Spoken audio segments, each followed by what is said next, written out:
Hello everyone, मैं अनुराधा आपका स्वागत करती हूँ अपने यूट्यूब चैनल पर। तो चलिए शुरू करते हैं। आज हम पढ़ेंगे हिंदी व्याकरण, हिंदी ग्रामर यानी कि जिसमें हमारा टॉपिक है हिंदी वर्णमाला। आपको पता होना चाहिए जो हमारी हिंदी वर्णमाला होती है उसमें कितने अक्षर होते हैं, 52 वर्ड्स होते हैं। तो हम चलिए शुरू करते हैं आज की क्लास। वर्ण उस मूल ध्वनि को कहते हैं जिसके खंड या टुकड़े नहीं किए जा सकते, जैसे आ, ई, व, च, ख, ख इत्यादि। ये वर्ण वो होते हैं जिसके खंड या टुकड़े नहीं किए जा सकते हैं, उनको हम वर्ण बोलते हैं। हर वर्ण की अपनी लिपि होती है, लिपि को वर्ण संकेत भी कहते हैं। हिंदी में 52 वर्ड होते हैं, 52 वर्ड्स होते हैं। वर्णमाला क्या होती है? वर्णमाला आप लोगों ने बचपन में बहुत पढ़ी होगी।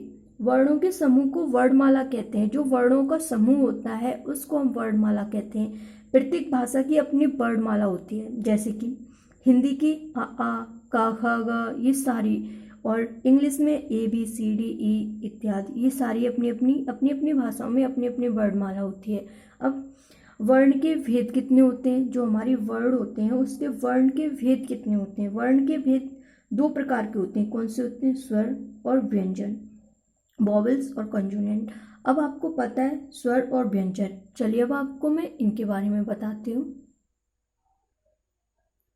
स्वर यानी कि वॉवेल्स, वे वर्ण जिनके उच्चारण में किसी अन्य वर्ण की सहायता की आवश्यकता नहीं होती है स्वर कहलाते हैं। यहाँ पे आवश्यकता नहीं होती है उनको स्वर कहते हैं। जैसे कि इसके उच्चारण से कंठ, तालु का उपयोग होता है, जीव, ओठ का नहीं होता है। इनका उपयोग इसमें नहीं होता है। ये वो वर्ड्स होते हैं जिनमें जीव और ओठ का उपयोग नहीं होता है, इसमें सिर्फ कंठ और तालु का उपयोग होता है।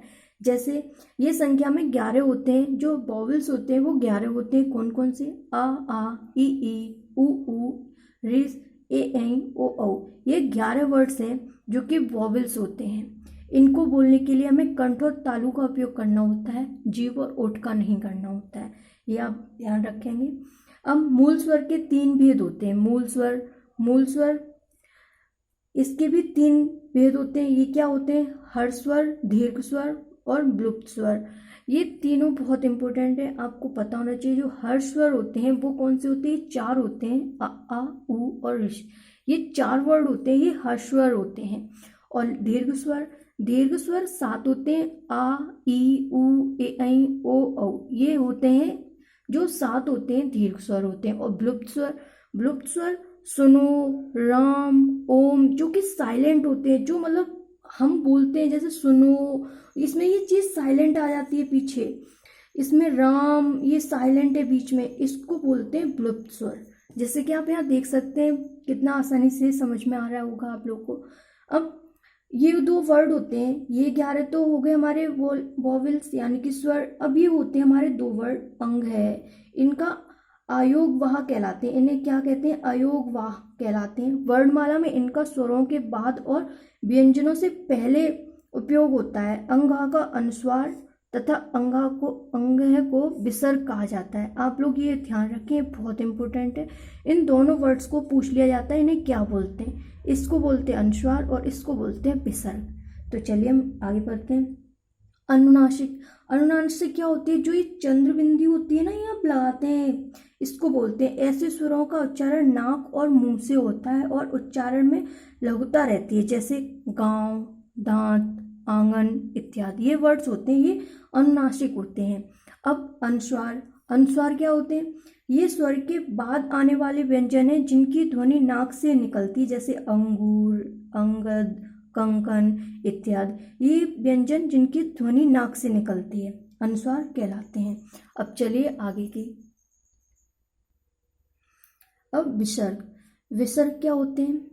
अनुसार की तरह विसर्ग भी स्वर के साथ आता है। यह व्यंजन और इसका उच्चारण ह की तरह होता है। संस्कृत में इसका काफी व्यवहार है, हिंदी में अब इसका अभाव होता जा रहा है, किंतु तत्सम शब्दों के प्रयोग में इनका आज भी उपयोग होता है, जैसे मनो, कामना, पह, पान, अतः, स्वतः, दुख इत्यादि। ये वर्ड्स हैं जिनमें हम विसर्ग क्या होते हैं? जो आप लास्ट में 2 बिंदी लगाते हैं ना, जैसे दुख के बीच में लगा, स्वतः के, अतः के अंत में लगा, इन्हें बोलते हैं विसर्ग। अब व्यंजन, व्यंजन क्या होते हैं? जिन वर्णों को बोलने के लिए स्वर की सहायता लेनी पड़ती है उन्हें व्यंजन कहते हैं। जैसे क, ख, ग, च, छ इत्यादि, ये सारे वर्ड्स हैं जिनको बोलने के लिए हमें स्वर की सहायता लेनी पड़ती है। जैसे कि ख वर्ड है, ख आ लग रहा है, इसमें अ क्या है? स्वर है, तो ये खा बना। ऐसे पा में आ लग रहा है ऐसा है, तो फिर पा बना। तो इसमें जिसमें हमें स्वर की सहायता लेनी पड़े वो व्यंजन होते हैं। अब हिंदी में व्यंजन वर्णों की संख्या 33 होती है। कितनी होती है? 33। आप ये याद रखेंगे, बहुत इंपॉर्टेंट है। व्यंजनों की संख्या हमसे प्रश्न में जरूर पूछी जाती है। तो व्यंजन कितने प्रकार के होते हैं? ये 3 प्रकार के होते हैं। कौन से? स्पर्श व्यंजन, अतः व्यंजन, ऊष्म व्यंजन। तो स्पर्श व्यंजन क्या होता है? स्पर्श का अर्थ होता है छूना। अंतः व्यंजन क्या होता है? अंतः का अर्थ होता है भीतर। और ऊष्म व्यंजन, ऊष्म का होता है गर्म। यानी कि आपको ये तीनों चीजें समझ में आई होंगी। तो चलिए आगे पढ़ते हैं। तो स्पर्श व्यंजन के बारे में, ये व्यंजन 25 व्यंजन होते हैं। आप यहाँ देख सकते हैं कितने व्यंजन होते हैं? 25। जो स्पर्श व्यंजन होते हैं वो 25 होते हैं।